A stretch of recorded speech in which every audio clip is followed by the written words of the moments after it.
contrairement à l'idée qui est généralement répandue, nous avons été souvent les pionniers dans C'est ce pour ça que je vous ai posé grand cette question dans ce mouvement sens-là. Hein.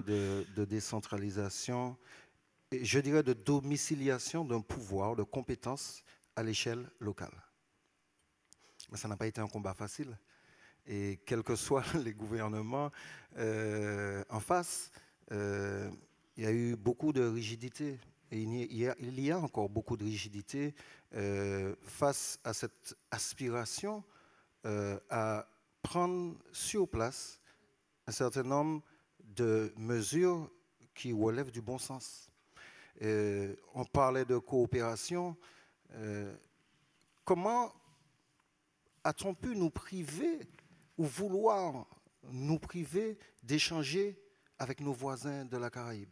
Je veux dire, les pêcheurs de Martinique et ceux de Sainte-Lucie, ceux de Guadeloupe et ceux de Dominique, ils se connaissent, ils se côtoient.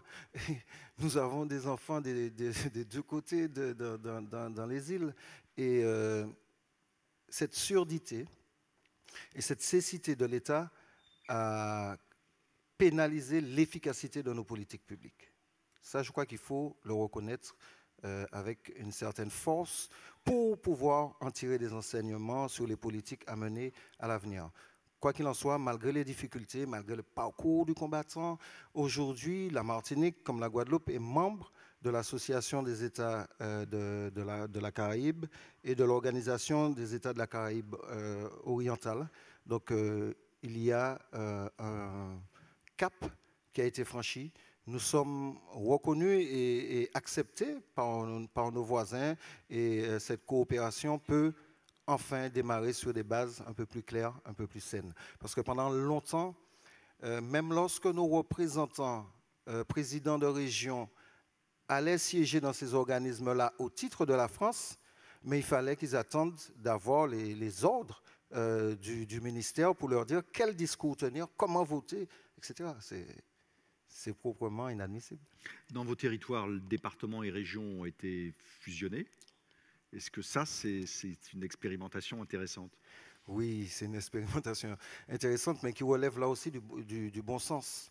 Parce que pendant des décennies, on a maintenu depuis les années 80 les lois de décentralisation, on a maintenu sur un même territoire de 1100 km² deux collectivités majeures. Tout à l'heure, on parlait des EPCI comme étant un niveau infrarégional. Mais là, lorsqu'on a un conseil général, un conseil régional sur le même territoire, forcément, il y a des enchevêtrements de compétences et cette situation pénalise l'efficacité encore des politiques publiques.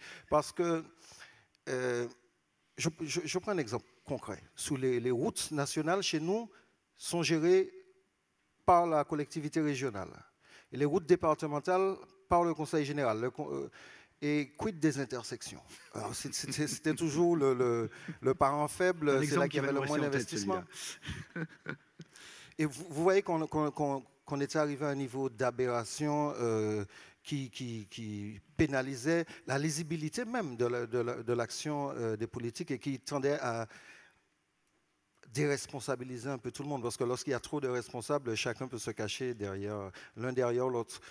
Aujourd'hui, nous avons une collectivité qui est originale, qui est unique, parce qu'elle a les compétences d'un conseil général et les compétences d'un conseil régional. Donc ça fait beaucoup de travail, mais c'est un chantier qui est vraiment intéressant et exaltant de relever.